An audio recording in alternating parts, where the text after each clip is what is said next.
High speed diesel की कीमत में 19 रुपये 90 पैसे का इजाफा किया जा रहा है, जिसके बाद नई कीमत जो 273 रुपये 40 पैसे होगी और पेट्रोल की कीमत में 19 रुपये 95 पैसे का फी लीटर इजाफा करके इसकी जो कीमत है वो 272.95 रुपया होगी।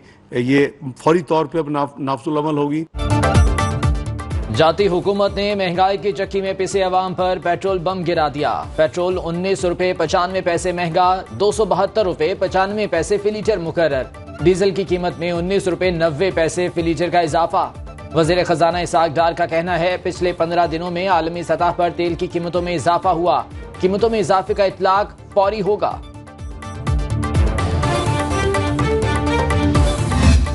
हुकूमत को सर पहले 10 रुपये पेट्रोल कम किया था, अब 20 रुपये बढ़ा दी है। फायदा क्या आया? ये जो इन्होंने 20 रुपये पेट्रोल बढ़ाया है बहुत ज्यादा इफेक्ट पड़ रहा है इसके ऊपर, आवाम के ऊपर भी, हमारे ऊपर भी पड़ रहा है। पेट्रोलियम मसनूआत की कीमतों में इजाफे पर अवाम बरस पड़े। कहते हैं महंगाई की वजह से 2 वक्त की रोटी खाना मुश्किल हो गया। मौजूदा हुकूमत ने भूखा रहने पर मजबूर कर दिया।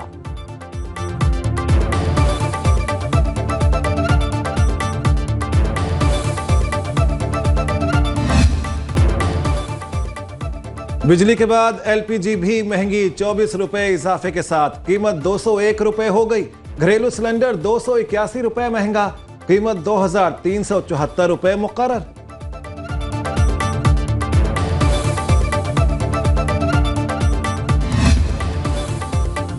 स्टॉक मार्केट में आज भी मस्बत रुझान। 100 इंडेक्स में 68 पॉइंट्स का इजाफा, 48,102 की सतह पर ट्रेडिंग। करेंसी मार्केट में डॉलर का उतार चढ़ाव जारी। इंटरबैंक में डॉलर 36 पैसे महंगा, 287 रुपए में फरोख्त।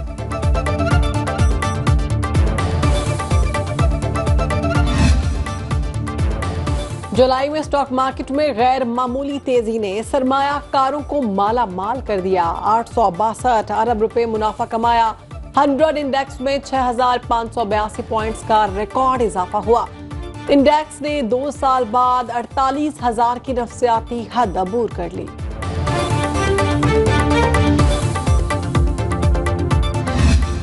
जो पॉलिसी रेट जो था, जो कि लास्ट एमपीसी में डिसाइड किया गया था 22%, तो उसी के ऊपर कमेटी ने उसको बरकरार रखने का फैसला किया है। और इन अदर वर्ड्स अभी गोइंग फॉरवर्ड जो पॉलिसी रेट है वो 22% ही रहेगा। महंगाई से फौरी छुटकारा मुमकिन नहीं, अवाम को 2 साल इंतजार करना पड़ेगा। Governor state bank Jameel Ahmed ने वाज़ेह कर दिया। कहते हैं मार्च 2025 के बाद महंगाई 5 से 7% पर आएगी। रवा माली साल शरह 20 से 22% रहने की तवक्को। स्टेट बैंक का आइंदा 2 माह के लिए शरह सूद 22% बरकरार रखने का ऐलान।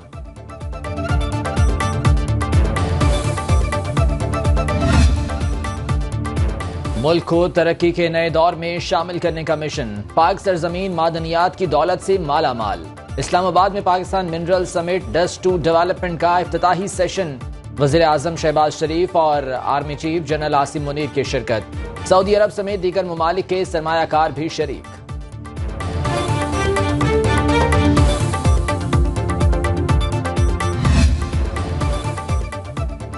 चीन हमेशा साबित कदमी से पाकिस्तान के साथ खड़ा रहेगा। चीनी सदर शी जिनपिंग का आज़म। सी पैक की 10वीं सालगिरह पर पैगाम में कहा, 2013 में सी पैक के इफ्तिताह से लेकर अब तक दोनों मुल्क मुश्तरका तामीर और शेयरिंग के असूलों के मुताबिक सी पैक मंसूबों को आगे बढ़ा रहे हैं। मंसूबों की बदौलत पाकिस्तान की इक्तिसादी और समाजी तरक्की को नई कुव्वत मिली है। मजीद गहरे ताउन से चीन पाक ऑल वेदर स्ट्रेटेजिक पार्टनरशिप को नई बुलंदी तक पहुंचाएंगे। Today we can claim that under CPAC more than $25 billion worth investment took place in power sector, road infrastructure, hydel power sectors and public transport. I have no doubts that we are entering into second phase of CPAC, and today we have signed certain important documents. CPEC मंसूबे को 1 दिहाई मुकम्मल होने पर इस्लामाबाद में तकरीब। वज़ीर आज़म शहबाज शरीफ ने कहा, सीपैक के तहत पाकिस्तान में $25 अरब से ज़ायद की सरमायाकारी हुई। अब मंसूबे का दूसरा मरहला शुरू हो रहा है। स्पेशल इकोनॉमिक जोन बनेंगे, खुशहाली का नया दौर आएगा, पाकिस्तान को अपने पैरों पर खड़ा करेंगे।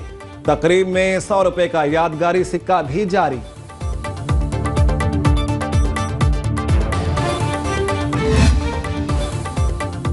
चीन का सी पैक मंसूबे के तहत सरमायाकारी बढ़ाने का ऐलान। चीनी नायब वज़ीर आज़म हॉली फैंग ने कहा कि सी पैक दोनों ममालिक के लिए अहम फ्लैगशिप मंसूबा है, जिसके तहत अर्बन रेलवे, फाइबर ऑप्टिक समेत मुख्तलिफ मंसूबों को अमली जामा पहनाया गया। पाकिस्तान में सड़कों के जाल बिछाए गए, तवानाई, ज़राअत, रेलवे, IT समेत मुख्तलिफ मंसूबे शुरू किए। इंडस्ट्री, कल्चर और सेहत के शोबों में ताउन के इजाफे की जरूरत है। कुरान पाक की बेहुरमती पर OIC वज़राए खारिजा का हंगामी वर्चुअल इजलास। स्वीडन और डेनमार्क में इश्तियाल अंगेज वाकयात की सख्त मजम्मत। बिलावल भुट्टो ने कहा, ऐसे वाकयात से 2 अरब मुसलमानों के जज्बात को ठेस पहुंचती है। आलमी सतह पर कुरान पाक की तौहीन करने वालों के खिलाफ सख्त कवानीन बनाने का मुतालबा। डेनमार्क के वजीर खारिजा का बिलावल भुट्टो को टेलीफोन। कुरान पाक की तौहीन के हालिया वाकयात पर गुफ्तगू। बिलावल भुट्टो का इश्तियाल अंगेज वाकयात पर गहरी तशवीश का इजहार। इस्लामोफोबिया पर मबनी वाकयात को रोकने पर जोर।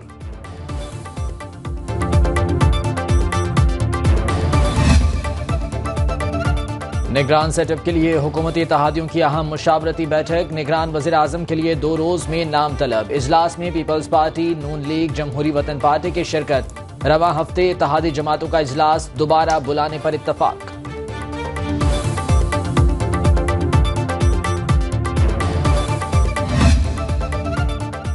सुप्रीम कोर्ट में फौजी अदालतों में सिविलियंस के ट्रायल के खिलाफ दरखास्तों पर समाअत। चीफ जस्टिस की सरबराही में 6 रुकनी लार्जर बेंच समाअत कर रहा है। फुल कोर्ट बनाने के लिए एक बार फिर दरखास्त दायर। अटॉर्नी जनरल के दलाइल जारी।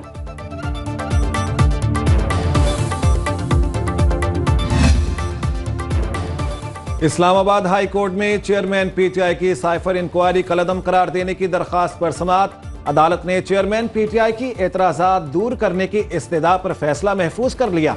चीफ जस्टिस आमिर फारूक ने रिमार्क्स दिए, रिकॉर्ड देखकर एतराजात दूर करने का फैसला करूंगा। उधर इस्लामाबाद की मकामी अदालत में तोशाखाना फौजदारी केस की समाअत। चेयरमैन PTI के पेश न होने पर 12:30 बजे तक वक्फा कर दिया गया।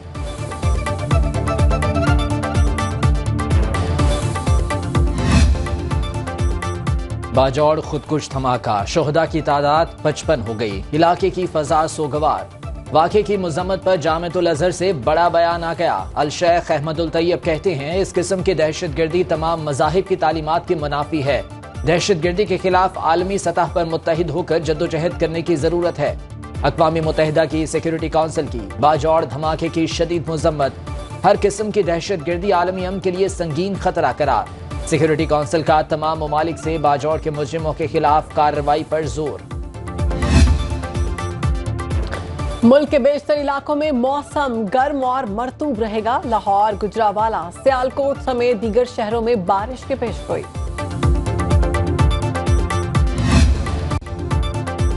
मॉनसून बारिशों से दरियाओं में सैलाबी सूरत हाल। दरियाए सतलुज में सुलेमान की और हेड इस्लाम पर निचले दर्जे का सैलाब। बहावलनगर और चिश्तिया में कई देहात ज़ेरे आब, फसलें तबाह। रावी में सिदनाई के मकाम पर निचले दर्जे का सैलाब रिकॉर्ड।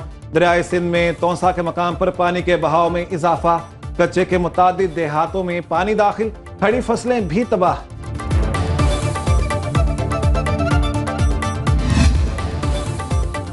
बारखान में मुसाफिर कोच और डाले में खौफनाक तसादुम। हादसे में 6 अफराद जाँ बहक, 10 जख्मी हो गए। लाशों और जख्मियों को करीबी अस्पताल मुंतकिल कर दिया गया। शोहदाए वतन को सलाम। लसबेला हेलीकॉप्टर हादसा। पाक फौज के शोहदा की पहली बरसी। सैलाब मुतासरीन की इमदाद के लिए रेस्क्यू मिशन की क़यादत लेफ्टिनेंट जनरल सरफराज अली कर रहे थे।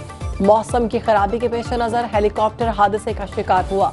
अलमनाक हादसे में lieutenant general Sarfaraz Ali, major general Amjad Hanif, brigadier Mohammad Khalid, pilot major Saeed Ahmed, major Mohammad Talha और नायक मुदस्सिर फयाज शहीद हुए।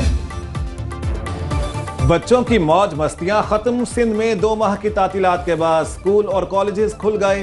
पहले दिन हाजिरी कम रही। वालिदैन का किताबों की अदम दस्तयाबी का शिकवा।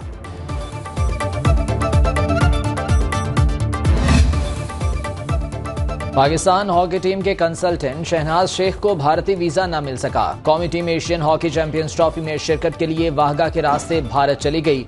पाकिस्तान अपना पहला मैच 3 अगस्त को मलेशिया के खिलाफ खेलेगा। 9 अगस्त को रिवायती हरीफ भारत से टकराएगा। इवेंट का फाइनल मैच 12 अगस्त को खेला जाएगा।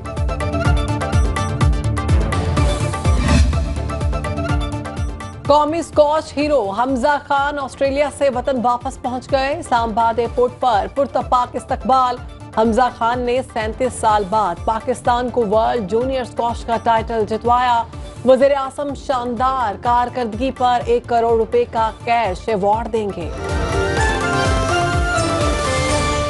हम पुरज़्म हैं आपको आगाह करने के लिए। अगर आप दुनिया भर से हासिल होने वाली इत्तलात, मालूमात और खबरें जानना चाहते हैं तो अभी सुनो न्यूज़ का YouTube चैनल सब्सक्राइब करें और बेल आइकन पर क्लिक करें।